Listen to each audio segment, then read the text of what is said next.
Hello and welcome to Inside Sports. I'm Wes Decker, and we are hitting the ground running again this week. No time to fool around. We get right into the action in Week 2's football. Up first is Herald Mail insider Bob Parsaliti joins me. And Bob, let's begin with the two undefeated teams after 2 weeks. We're down to two. Start with the South Hagerstown that might be a little surprising to some given this early season schedule, beating Mervo in Week 1 and in Week 2 falling behind 10-0 to Urbana, a rather untested Rebel team because they're so young, but yet they go down there, climb out of a 10-0 hole, and pass a stiff test led by a sophomore quarterback.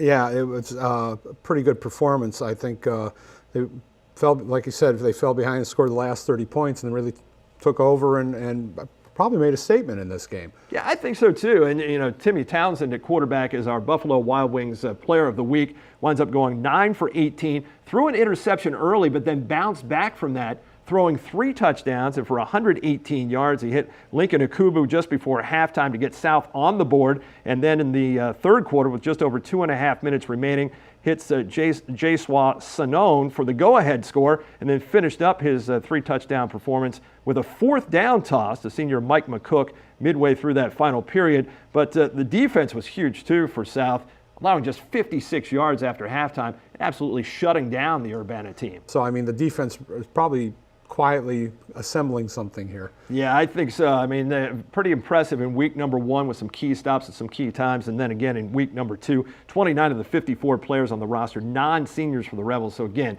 very, very young team. 2-0 to start. Will host 1-1 South Carroll on Friday.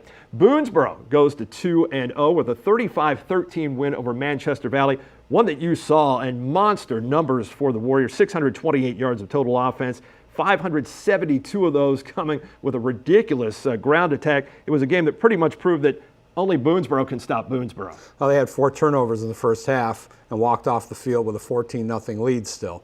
You know, but if you think about it and they at least convert 2 of those, you know, that game's a blowout early.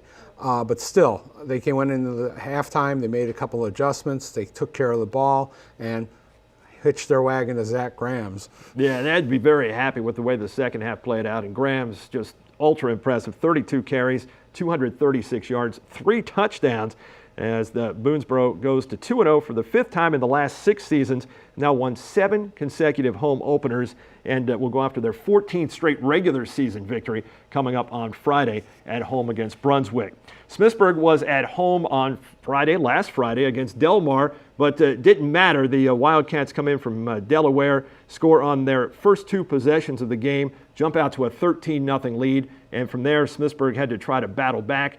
Got it to 13-6, but after that it was pretty much all Delmar. And Bob, Smithsburg right now just struggling in large part because they only have 20 players dressed. Yeah, it takes its toll. It's kind of hard to practice with only 20 players dressed for starters. But, you know, they lost a lot last year. They're trying to make up for it. This game, I think the thing that killed them in this game was they're depending on their secondary to do a lot, and this team didn't seem to throw a lot. It was a lot of option type attack, and they really took care of Smithsburg and took them out of any defensive game they had. Yeah, lots of misdirection by Delmar. One of the Smithsburg coaches remarking to me at halftime, hey, they're exploiting our weaknesses right now. And last year through 2 games, Smithsburg was 1-1, and they had forced 9 turnovers against opponents. So far through 2 games this year, they've only taken the ball away once while giving it away 3 times, and they'll face a team averaging 52 points per game so far this season coming up on Friday when they go to Pennsylvania to play Fairfield, who is 2-0. Mercersburg and St. James, speaking of a game played in PA, the night the lights went out in Mercersburg on Saturday. You were there for that one, and Mercersburg turned that one around in the second half after some good fortune in the first half and win it over St. James 35-19. Well, St. James seemed to score rather easily. Their offense has that explosion to it. 51-yard pass on the 4th play of the game from Tyler Rahman to Cole Menace gets them on the board, but then kickoff, they return 30, let Mercersburg go back 35 yards, and they're at the 11-yard line. Then they score again to start the second quarter, kickoff, 75 yards, they're at the 7. They've ran up 59 yards in the 2 scoring drives to score, and Mercersburg only had to go 18 for their 2. Yeah, that tells you something about where a team's possessing the football, where those drives are starting. And some of the things I wrote down about the game: field position, as we pointed out, pressure on Raymond pretty much throughout the game. A lot of drop passes and missed tackles, too, and that's something that I'm sure Coach Rutt will address this week, heading into a game against a team that comes in at 1-0 in St. John's Catholic Prep and has actually had a couple of weeks to prepare for this one. So it's 1-1 St. James at home on Saturday afternoon against 1-0 St. John's Catholic Prep, a game that will air live on Antietam Cable with the kickoff at 2 o'clock. Century over Williamsport, 42-13, and I think that turned some heads, Bob, because a lot of optimism after Week 1's win by Williamsport. They finally get a road victory under Coach Small. Things looking good to start the year, and they go to Century and all of a sudden get smacked down by a Knights team that puts together a long drive to get their first points of the game, and then relatively made it look easy after that. 3 second quarter touchdowns and a 28-0 deficit staring Williamsport in the face going to the second half. Well, Coach Root said this earlier about his game, and it's like when you're ahead, you're never tired. When you're behind, you're always tired. And I think that's part of the case here. You didn't get your offense started till late until the third quarter, and it was still 35-6 after 3 quarters. So that's a long way to come back. And as well as they played, they're still a little bit challenged to try to do something like that at Williamsport. Yeah, both teams scored twice in the second half of the game, but it was really Century's balanced attack that was the difference. 247 yards passing, 206 yards rushing, and Williamsport also lost the turnover battle, which never helps. Wildcats dropped to 1-1. They'll play their home opener coming up on Friday against Liberty. It'll be the first of 3 in a row at home for Williamsport, so a chance to make some hay here in the first half of the season. Speaking of Century will go to North Hagerstown coming up on Friday. The Hubs continue to struggle against a Tuscarora team that was coming in off a very big high, a win over Linganore in week number 1. Hubs actually sliced the deficit to 14-7 in the first quarter, but then it was all Tuscarora after that. So North Hagerstown still with a lot of unanswered questions. I'm not sure that that's a game that they answered a lot of questions in.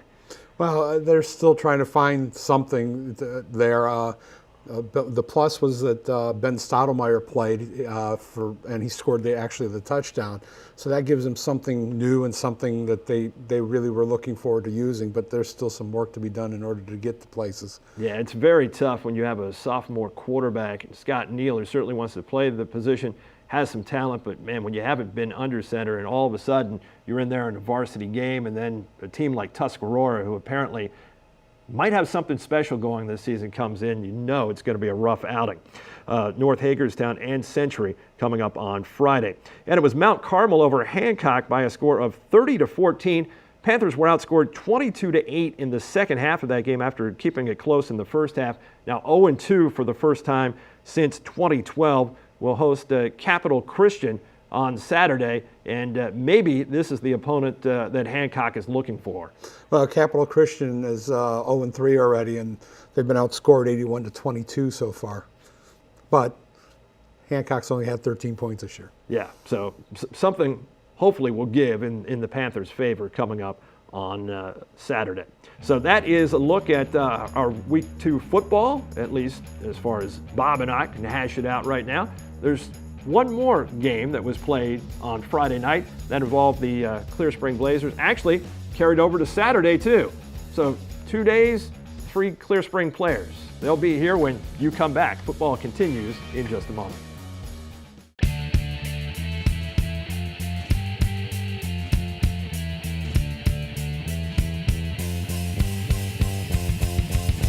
Antietam Cable and Inside Sports are proud to bring you high school football action this season. Saturday afternoon, we'll be live from St. James for the Saints' home opener against the St. John's Catholic Prep Vikings. Tune in at 1:45 for our first high school football broadcast of the season, live in HD on Antietam Cable Channel 816. And don't forget to follow the entire fall sports season on Inside Sports.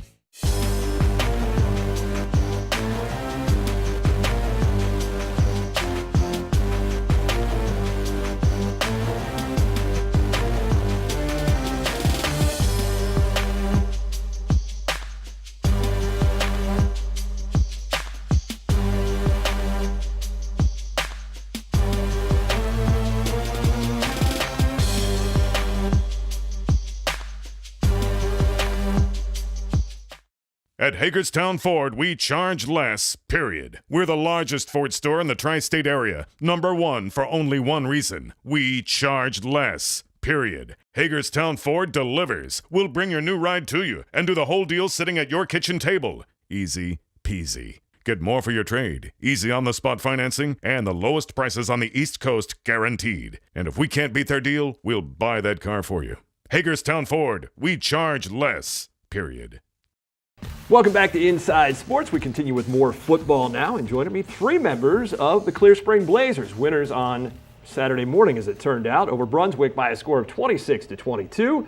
Casey Dietrich, Joe McCoy, and Dustin Tank Fisher in the house today. Thanks for being here, guys. Casey, let me start with you. This was a wild game in many ways. Clear Spring winds up turning the ball over 5 times all told. Really set up the first touchdown that Brunswick scored after you got a defensive stop to start the game. Tell me about the beginning of that game. Did you guys maybe come out a little bit flat? How do you explain the way that game started?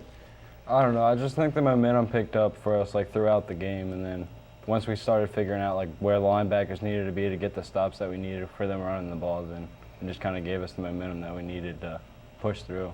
What was there a level of frustration given the fact that Brunswick got out to the 2-touchdown lead at all? I wasn't frustrated. I felt like we could come back, but I didn't like going down 2 scores like that, though. Yeah, no question about it. And Joe, obviously after week 1, where the team did not put any points on the board to go down 16-0 against Brunswick, how much of the fact that you were down by 2 scores did you try to put on your shoulders a little bit in terms of leadership by example? Well, it was an overall team thing. We didn't want to lose another game back-to-back. So once we were down by 2 scores, we were just determined to get on the scoreboard again and keep fighting through the game and hopefully come out with a win. Yeah, and you get it to 16-7, and then a strange occurrence, Dustin. All of a sudden, there's lightning in the air, and they suspend the game. So what's the feeling at that point, knowing that you have to come back on Saturday to complete the game down by 9 points? You have to wait that long to try to come back and win a football game. The feeling was pretty slow, but then as the day came on and we woke up the next morning, we were just, as soon as the bus came, we were ready to go, and we knew we could come back and win the game. So you get back to Brunswick on Saturday morning, facing a 4th down on the first play, and you run a fake punt, which doesn't turn out to be successful. And then Brunswick gets all the way down inside the 10-yard line to close out the first half. So basically 7 plays, and then it's halftime. So at halftime, obviously everything turned around in the second half for Clear Spring. What was the difference there on day 2 and specifically in the second half? I just think we were more ready. We came out, at the beginning of the game, we came out flat, but when we came back at the second half, we were just ready to go. And Joe, did it help that you had that delay in effect, that it was that long, maybe to just get your heads on right again and refocus? Yeah, I think it did, because everyone could regenerate and get ready for the next day, and we knew what we were going against. And especially when the second half started, the kickoff, it was an onside kick, and one of our players returned the onside kick really far to the 20-yard line, and then we scored off of that. That really got the momentum going in our way. And you were quoted in the preview in the Herald Mail saying that you love to win football games and you love to score touchdowns. So this must have been one of your favorite games. 4 touchdowns scored and you win the game, although it wasn't an easy one. Can you talk about the way that second half unfolded for you and what was working to get you into the end zone? It was a good team gesture. Everyone was trying a lot harder and knew that we could come back and win the game. So the line was pushing and then getting me the yards I needed to get into the end zone. Casey, how do you explain all of those turnovers and the fact that you were able to overcome those? Because seemingly Brunswick was put in terrific field position. I think when you look at the amount of yards that were gained in that game, outside of the initial drive by Brunswick, they never had too far to go, but you guys were tremendously resilient. But how did that work against you guys from the standpoint of just feeling like, hey, we keep leaving them in the game? It was frustrating, but then you just kind of roll with the punches and then just do what you got to do to get on top. You can't really get frustrated because that won't help anything. You just got to keep pushing and then. Yeah, even keel mentality obviously helps in a situation like that. And then at the end of the game, you get a big stop. They go incomplete on a 4th down pass, and all of a sudden, the offense comes out, lose a snap. Brunswick's got it back right on the doorstep. They get down to the 1 yard line, and one of the great defensive stands that you'll ever see. And you and Dustin with a great play on 3rd and goal. What was the mentality there? I mean, how do you dig in and get 4 stops at the 1 yard line? I don't know, honestly. I guess we just wanted it that bad. I mean, it beats me. Yeah, it's one of those things where there's not a whole lot to talk about there. Yeah. You just go out and do it. And Joe, late in that game, did I see you in on defense? Oh yeah, I was in a couple times. They Yeah. subbed me in a little bit. Yeah, to get some help in there. Is that something that we'll see more as the season goes along? Possibly, not sure yet. And Dustin, talk a little bit about your game, because defensively, even though you're a sophomore, really led the way in terms of getting to the football line. And where exactly are you lining up? Because I know you were listed initially as a nose guard, but it looks like you're playing a little off the ball too. Yeah, I'm playing as a middle linebacker, inside linebacker now. Is that a position you'd rather play? I'm just there. I'll play there, yeah. Well, it seems like it's helping you to be able to get to the ball and make those plays, and a terrific team effort in the end, again, overcoming some things that you wouldn't have exactly plotted out the way that they played out, but great to get the win, even the record at 1-1. Best of luck coming up this Friday. Tough one at Northern Garrett, but look forward to seeing what you guys can do there and watching you the rest of the season. Thanks for being here. Thank you. I'll be back right after this. I'll continue with county soccer tournament results from the semifinals. We're talking girls with Kevin Dunleavy when you come back. Have you ever felt like you were up to your neck in alligators when trying to buy a used car? They promise you one thing, but don't deliver. The payment is $100 more than you said.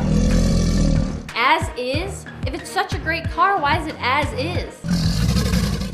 I'm going to High-Low Auto Sales. See you later, alligator.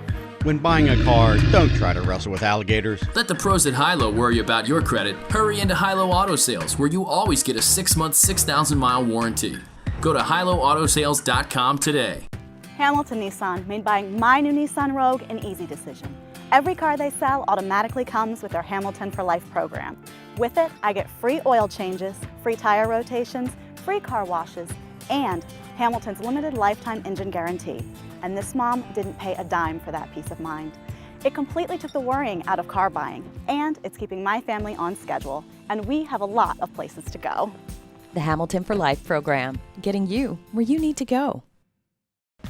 Welcome back to the show. We shift gears now from football to soccer. The Washington County tournament continued on Saturday with semifinal action. And take a look at the girls now with Herald Mail insider Kevin Dunleavy. And first, Kevin, I think we have to set the scene for Saturday.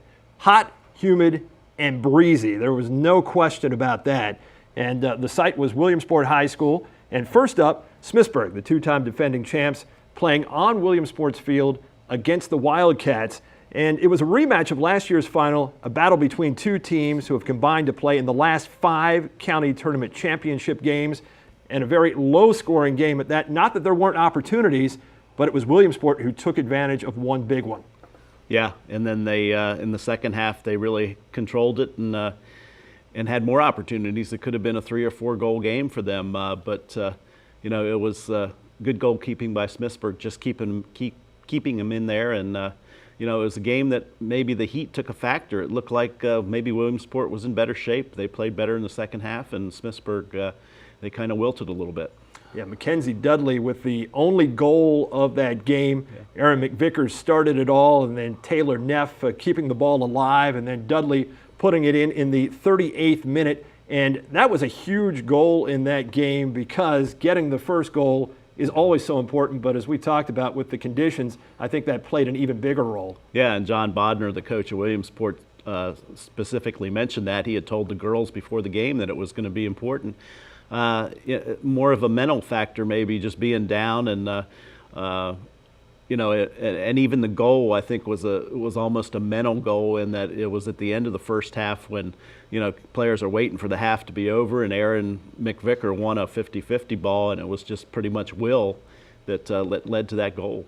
Did we see more of the same from Williamsport in this game that we saw from them in the first round game in terms of not capitalizing on some more opportunities, again, maybe leaving some goals on the table? Yeah, and it's like they're a little bit out of sync. Taylor Neff is a really good finisher, but she missed a couple of times, and I think it's just something that'll come, with time, and because they're doing really well to get those opportunities, and that's the thing that you're really looking for. Finishing is can be a 50-50 thing, and it's you can never tell about the final score of a soccer game. It's really the opportunities that matter. And should we be concerned about Smithsburg right now? Is this a big deal? I don't know. They went through a rough week. They were outscored 6-0 in 3 games in a 5-day span, but they played 3 really good teams, 2 of them from Carroll County. Carol Poole is not getting the ball in her spots, and maybe that's something that's going to be, may give them trouble. Maybe they just don't have enough talent this year to get her the ball in the spots that she needs to get it, where she's got to do a lot of working to for possession and stuff like that, instead of on the finishing end. Well, the Wildcats do oust the 2-time defending county champions in Smithsburg. Second successive 1-0 win for Williamsport. North Hagerstown and Clear Spring in the second semifinal. And one thing you can say about the Blazers, they did not come out intimidated in that game by a North Hagerstown team that had won its first round game 8-0. And the fact that Clear Spring had not scored in the first round didn't matter at all to them as they put the pressure on the Hubs from the very beginning. Yeah, 2 goals quickly, and in the first 15 minutes, I think it was, and got leads with both, 1-goal leads with both of them. But then, North Hagerstown has so many weapons, and that really showed in the second half. And maybe the heat again is a factor, and they're a little bit deeper team, and we're able to work for those opportunities better. Brian Albert, the coach of Clear Spring, mentioned the heat. They had played a 2 overtime game 2 nights earlier, so that made it difficult for them. Yeah, there was that to overcome, and then just the fact that you said North Hagerstown, such an explosive team. I'm not sure that we've had a team in the county for a while like North Hagerstown. It really is stockpiled with those weapons, and Lexi Pate in particular. I mean, she has scored 3 goals, had the hat trick and an assist in that particular match, and has now scored 3 more goals in 2 tourney matches than the entire Williamsport team that they'll be facing coming up in the championship match. So when you talk about North Hagerstown being able to put the ball in the net, I mean, that is such a luxury, because we talked in that first game about how big the first goal was. With North Hagerstown, it doesn't seem to matter as much. Yeah, and Lexi Pate mentioned that after the game. She said, we have so many diverse players, attacking players. If you got a great shooter with Allie Getz, who had an incredible shot, sticking it in the far corner from about 25 yards out. And then Aaron Bayard is a really good player, has a good feel for the game and passes well. And then you've got other players that that do other things for them in that on the offensive end. It's it really makes them a complete offensive team. The question will be defense when they play Williamsport, though. If they get 1 goal down, it may be a tough deal to score against that Williamsport defense. Well, we will find out on Saturday, 6 o'clock for the girls in the first championship final at Mike Callis Stadium. So North actually playing on its home field, as it turns out. And that one, the Hubs' cumulative total through 2 tournament games so far, 14 goals for, just 2 goals against. Williamsport has won the tournament twice in the history of play, and North Hagerstown with 8 wins in tournament play, and we'll find out who emerges with the trophy coming up on Saturday night. Kevin, thanks so much for being here. Sure, Wes. Good to see you. Look forward to seeing you next week. I'll be back right after this. Give you the boys' results, show you what happened there in just a moment. Tony's Pizza in Williamsport has had the same simple philosophy since 1985. Start with simple products. Sauce from the best Italian tomatoes. The best cheese and dough made fresh every day. Then mix those with a great atmosphere, and you'll have the best dining experience you can find. Tony's is known for their pasta dishes, subs, pizzas, and specialty items like their Nutella Dots and the famous Crazy Tony. Simply put, they want to give the best food they can give to their customers. So stop in today to Tony's Pizza in Williamsport.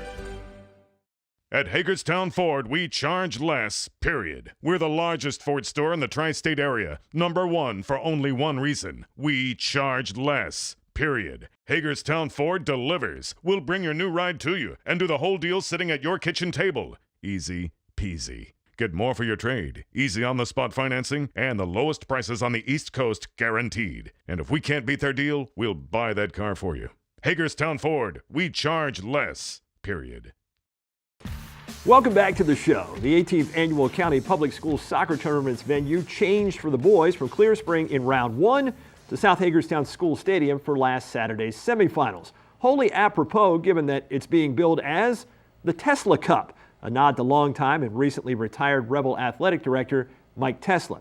Unfortunately for Tesla in South Hagerstown, a loss the previous week had already eliminated the hosts from the chance to capture a title they've never won.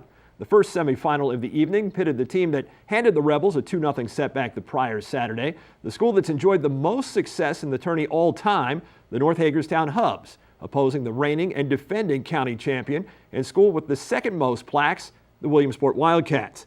Coming in off a double overtime win 2 days earlier in a regular season match against FSK, Williamsport showed no signs of tired legs early, testing North goalkeeper Sean Thomas several times in the opening 15 minutes. Meanwhile, try as it might, North couldn't quite manage to get the ball all the way to Wildcats keeper Billy Wood. It was Bryce Palomar who turned away Lorenzo Diener here. It remained scoreless until the 19th minute when Williamsport junior midfielder Diasaya Sanone capitalized on a bad luck deflection for the Hubs to give the Cats the lead.